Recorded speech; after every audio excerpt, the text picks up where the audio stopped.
The Department of Education needs the confidential funds, as said by Pastor Apollo C. Quiboloy, following the report that there are schools in the country involved in the recruitment activities of the terrorist New People's Army or NPA. The good pastor also assured the public that about Vice President Duterte when it comes to money. Here's Jayson Rubrico reports.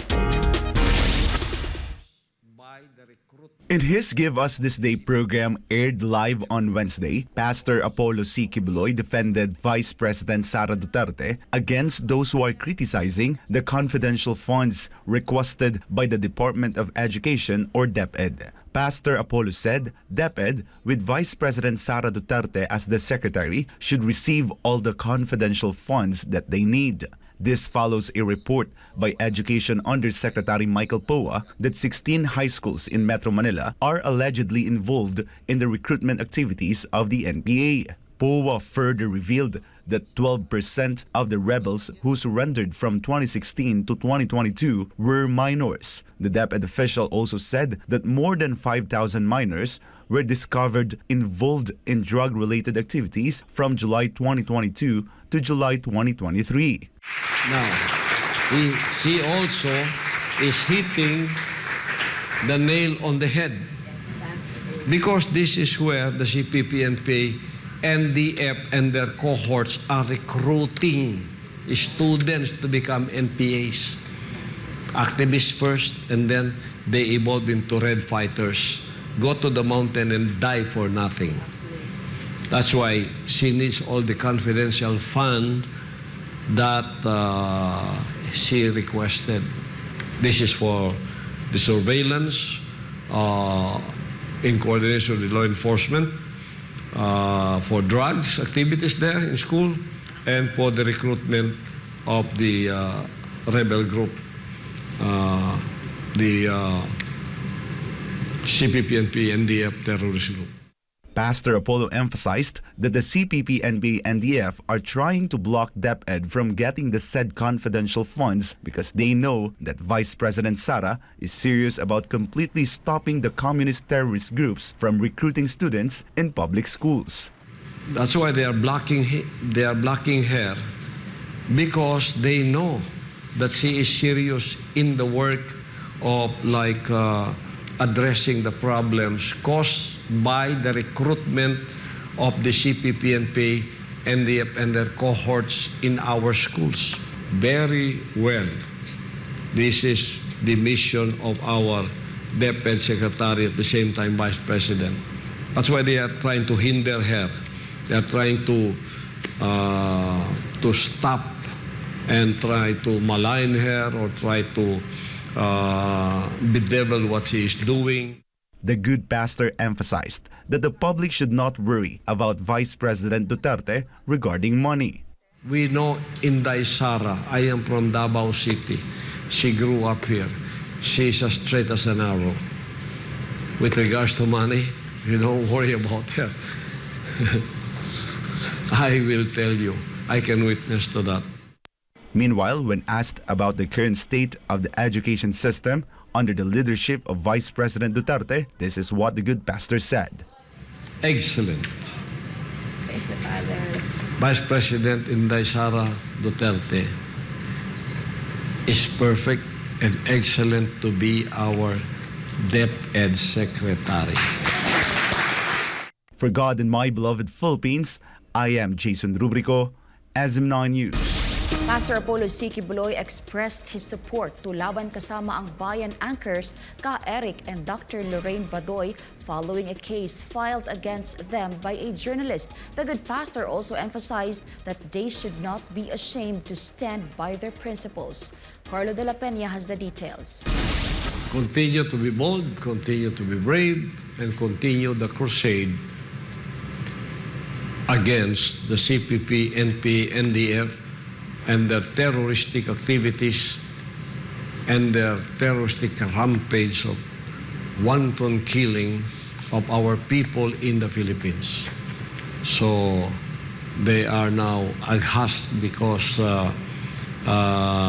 they are being hit right on target.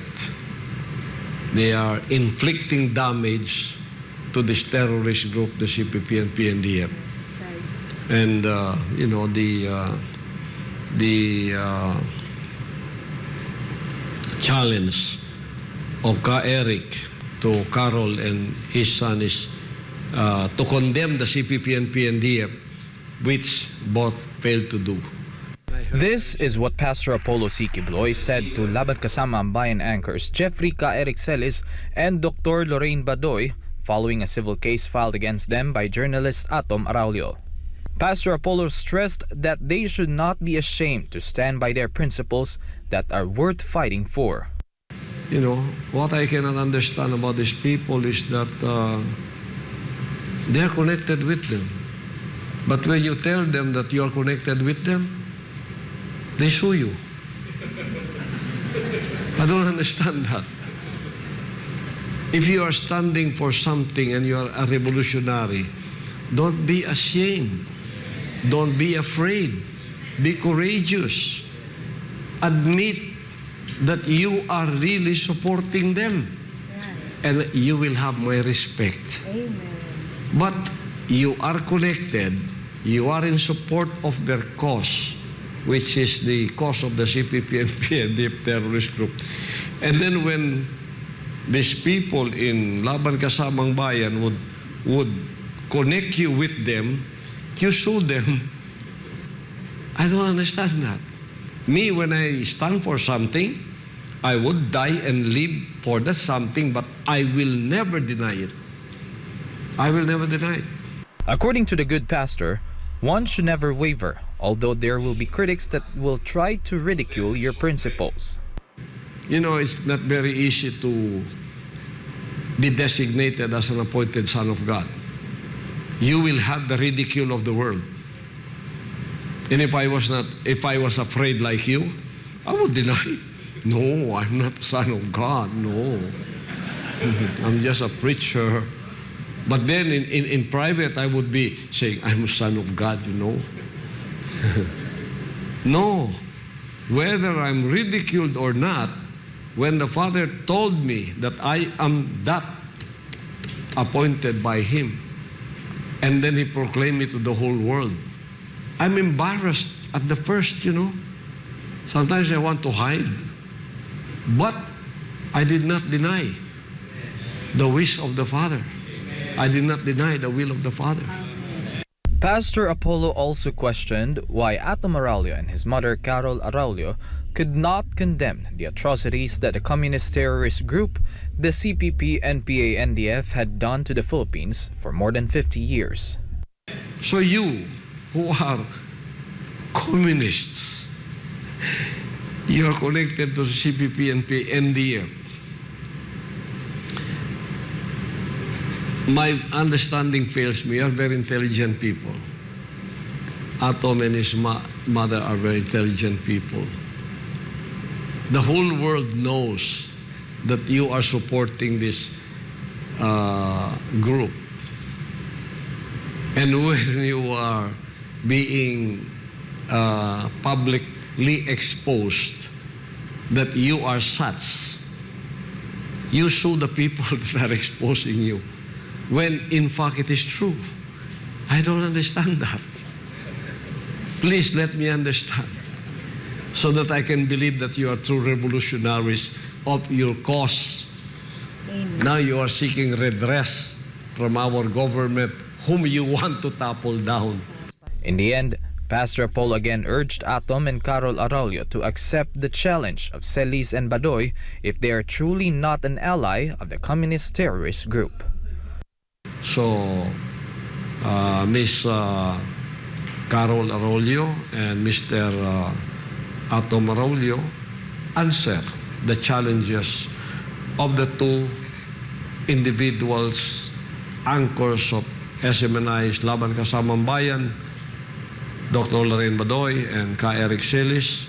Answer the challenge, and we will listen to you. We listen to your answer. If not, then your silence is betraying you for who you are. For God and my beloved country, the Philippines, this has been Carlo de la Peña, SMNI News.